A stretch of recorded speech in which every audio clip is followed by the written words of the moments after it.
Okay, we have all done dishes, or most all of us have done dishes at some point in our life, but have you ever done dishes with something as cute as a scrubby that it looks like a flower?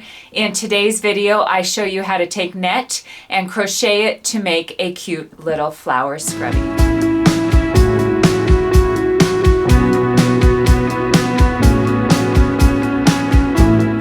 Hi, I'm Kara with DIY on the House, and today I'm going to show you a pattern that I created on making little flowers out of net for the purpose of doing dishes. So we are going to do a crochet pattern that uses only double crochet and single crochet, but it raises the double crochets to a level that your petals on your flowers stand up. It's called wiggle crochet, and I'm going to show you step by step how to do that. To prepare your net so that you can get ready to crochet your scrubbies, cut them in the longest strips possible. This is a 2-yard piece of netting, so I have it folded in the 2-yard direction so that you can have longer strips while you're crocheting. So I have folded it as well as I can, but if you've worked with net very much, it's really hard to get all of your pieces lined up here. So you're just going to have to burn a good inch here and cut it all nice and straight. So now you have a straight edge so that you can get the rest of your strips cut. And cut your strips in roughly 1.5 inches, 1 3/4 width. And that's all there is to it. You'll need about 1 yard of netting, and that'll get 2, maybe 3 scrubbies made out of that. So I'm going to go ahead and cut my pieces and show you how to begin. Okay, so for the scrubbies, I've used 3 different colors for the flowers that I've made. You can use whatever you want. This base section, I am using white. So I have my white netting cut in 1.5 inch strips, and I have about 6 yards of strips. So to start with, I am going to use a size H crochet hook, and you need to make a slip knot. The way I make a slip knot is I wrap it around my index finger and thumb, give it a twist, pull up on your fabric, not on your tail, pull up on your fabric, and now you have a slip knot. We begin by chaining 4. So I'm going to do nice and loose, 1, 2, 3, and 4. And we are going to slip stitch to make a loop. We're going to slip stitch in the first chain. So there's the first chain. A slip stitch is you just draw through both loops on your hook. So you're not really doing a stitch, you're just connecting them together. Now we chain 3. So 1, 2, 3. And we are going to put 16 double crochets in this center loop. So a double crochet is you yarn over 1 time on your hook, put it through the center, draw it through the center. Now you have 3 stitches on the hook. So you draw through 2, yarn over, draw through 2. Another double crochet, put the fabric over, go through the center loop, draw through the center, draw through 2, and draw through the remaining 2. So I'm going to continue that and have 16 of those in this center. So I have continued that until I now am at a place where I need to join. I have come to the end of a net and I need to join. So I'm going to get that tail as small as possible, and I'm going to bring in another piece of strip that I have prepared. So what I do is I lay the tail and my new piece as a cross, and I then fold them away from each other, creating a way that we can continue crocheting using the net. So this first stitch, I won't deny, is a little tough because you have your tail, but now you continue with this as just one piece. So I'm going to yarn over with that and make my double crochet. And we continue on. So on this project, even more so than with yarn, whenever possible, catch the tails of your net in your stitching. So this is the tail from the beginning. I'm going to try to catch that in that center loop as much as possible. So again, now I'm going to go for 16 total, and then I will show you the next round. Okay, so I have 16, and I'm going to slip stitch to the top of the chain 3 that we started with, and it looks like I need to join another piece. And the longer your strips are, the less you're going to have to join. This white that I had was left over from a project, so it wasn't as long as it could be. So again, I have it laid down as like a plus sign, bend them away from each other, and now on our second round we're going to chain 3. So 1, and I'm catching the splice in my stitching there, so that's 2 and 3. And now we are going to do 2 double crochets in the top of each of the double crochets before. So I'm going to count that first chain 3 is 1 in that stitch. Put a double crochet there. There, that was just a little tighter because it had the splice. Now we're ready to continue. I'm going to do 2 in this stitch. There's 1 and 2. And now you continue and you do the same all the way around. When you get to this side, we're going to put a slip stitch to the top of that chain. I just did the last double crochet on that round, and now we just do the slip stitch to the chain 3 before, and I am going to change colors at this point.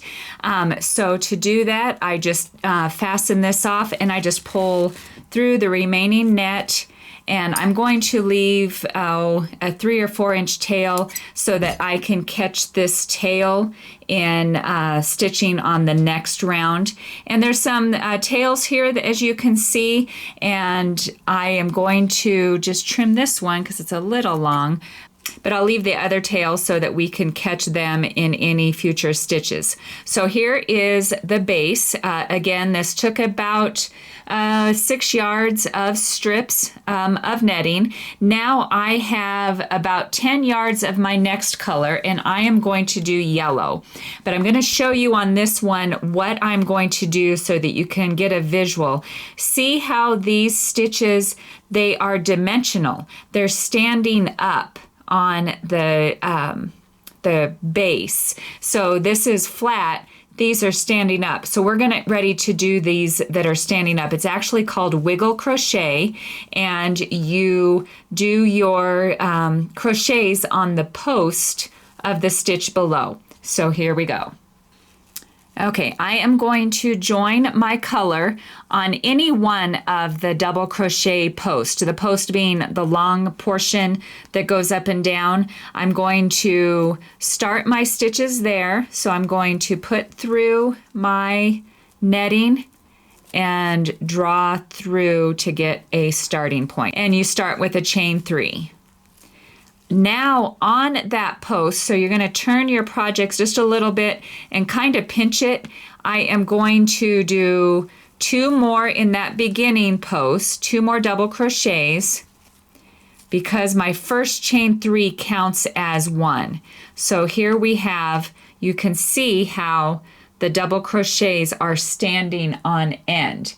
After you do 3, and in this case it's 2 double crochets in my chain, so after you do 3, we're going to chain 2. We're going to turn the project and go back up from the center out with 3 on the next post. So stick that in there.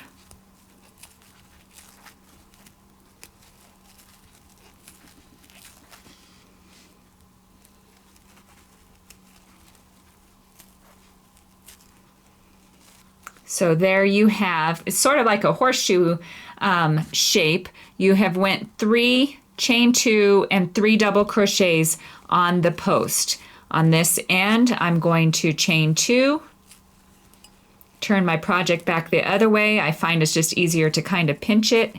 And we are going to do 3 double crochets.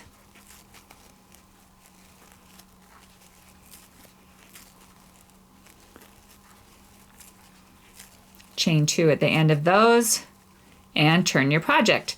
So you're going to continue this rhythm all the way around the circle, and then I will show you the next step. I am down to my last post. I've chained my 2. This is the tail from my start, so I'm going to try to encase that in as much as possible. So I'm going to do my last 3 double crochets on that post.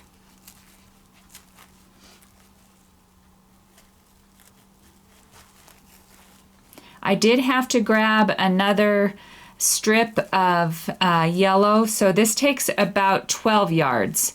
I had guessed it was 10 on my previous one, but it's closer to 12. So there's my last 3 double crochets. I'm going to chain 3, and that tail is there. I'm just going to include that in my chain. I'm not chain 3, chain 2. Include that in my chain 2 and join with a slip stitch in your first chain 3. So just one common thing is always just try to catch as many tails. The net is not the same as yarn. There, by having to join and splice, you'll have little ends everywhere. But I have included all of these little ends here. I'm going to snip off because they are included in other stitches in several different areas. So I'm going to clip those off and I will show you then the next round. Okay, here's one that I've completed. The last round we're going to do this yellow, just kind of like to make a center of the flower. So this is the front side. This is what it looks like on the back side. So you do see the peekaboo of color through there. So we are going to put a center on the one that we're working on. And I'm going to use green for this. And I have approximately 4 yards of the green cut for the center part. So what we do on this, we are going to do single crochets on these posts as well. So I'm going to start my stitch on the top of that first round of double crochets you did. It created a little hole here the way we did our last round.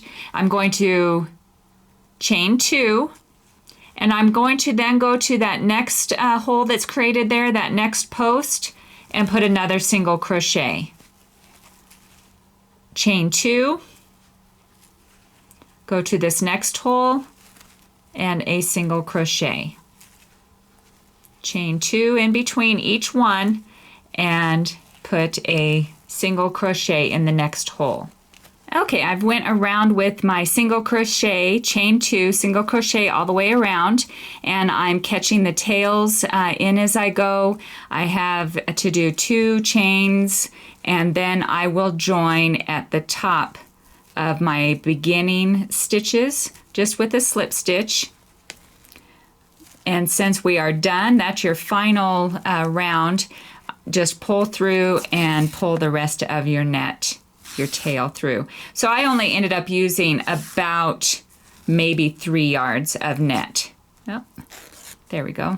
And so now I will cut my tail, feed the tail through my stitches, trim off the ends, and show you what it looks like all cleaned up. Okay, there is your front. Here's what the back looks like with the little peekaboo.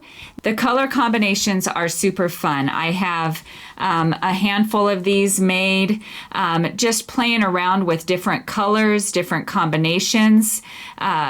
So sky's the limit. If you have any questions while you're making them, please comment down below and I would love to help you out. But as always, thank you for watching DIY on the House.